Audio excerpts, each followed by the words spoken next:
Hey guys, I wanted to just run through the materials really quick with you.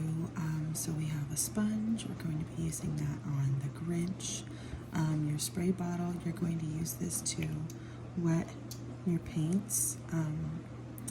You have some loose glitter. This is like a little puffer bottle.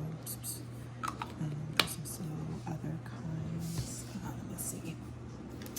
There's ones like this that I will probably put some glitter in, and someone's gonna have this one.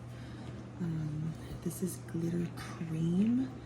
The base of this is kind of like a chapstick base, so you can put it on top of other paints. So it's not going to smudge your paint, so it's not water-based. So glitter cream, I have a silver and a gold one. That one I will have on hand in case you want to just bling it up for, you know, the glitter girls. Q-tips I will have on hand. These are perfect for stopping any drips, or if you've made a mistake, you can dip it in some water and kind of erase whatever spot that you don't want to be there anymore. But I definitely use them. You know, if my brush is too wet, I'm like, oh, and I stop it and kind of like stop all the wet and then come up and clean it up. This is called a split cake. They call it that because of, you know, just the colors split. So when you are loading this, you're going to hold it up and down this way. If you hold it this way, the colors tend to bleed, and then your color looks more muddy. So what I like to do is I will take my brush, I will dip it in water, and then also give this 2 spritz and load it in an up and down motion to load the brush. If you're having any trouble, it's usually a matter of your brush being too dry or being too wet. That's why I found getting my brush wet and then, you know, kind of just getting the extra water off on the rim of the cup, and then also spraying this twice separately is just a good formula for loading it. Usually not too wet, not too dry. This is just a normal cake. We're going to be using these greens, spritz for the Grinch. Also, a thing I do tend to do with these is I will just spritz my sponge twice and then go into the cake. I don't know why, sometimes it just works better. I don't know why, but whatever you prefer. But I generally, now that I was like on the spot thinking about it, I'm like, actually I've gotten in the habit. I think the first year almost, I just always sprayed my cakes, but then sometimes, especially if you have everything laid out on your table and you're just like spraying everything, your table gets all wet. So I think that might be why I just started spraying this, and I feel like I just have better control.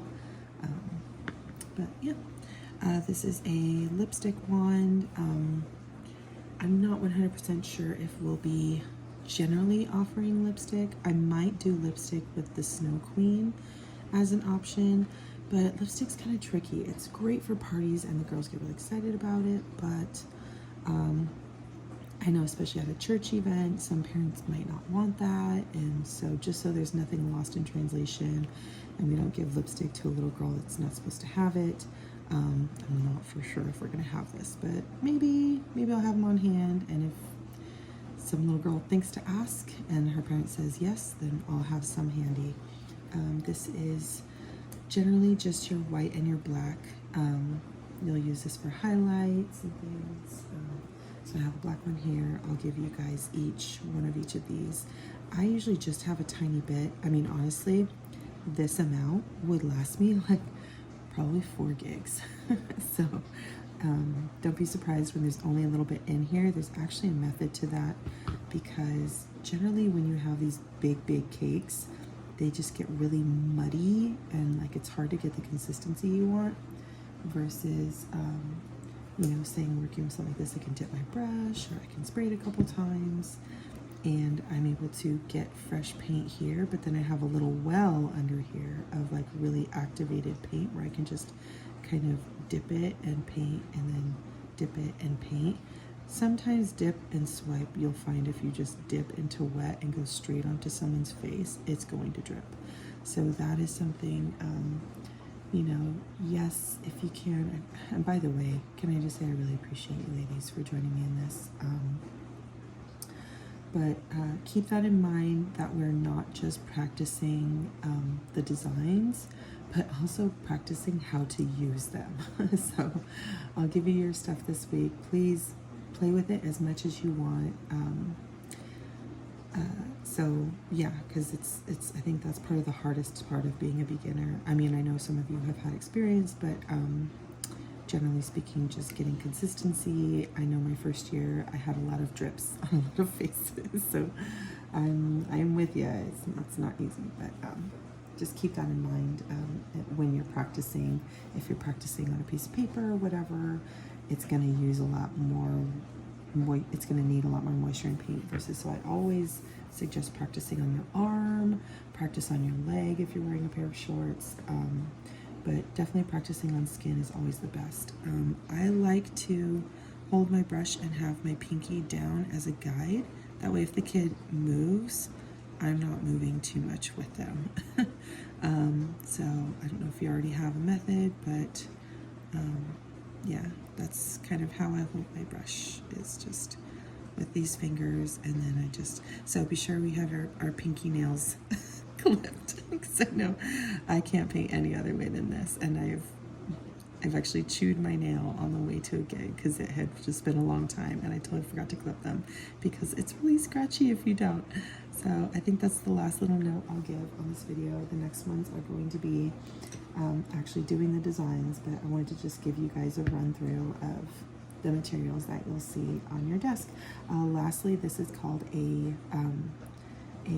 flat brush, or well, this one is technically an angled brush, and then you'll see this one's more of a flat brush, but they're all pretty much you know, the same design. So we'll be using these for the tree, and then this is a filbert brush. We'll use this. This is a really good coverage for the Santa hat, and you can also do some teardrops by pressing it and then lifting as you let go to the side.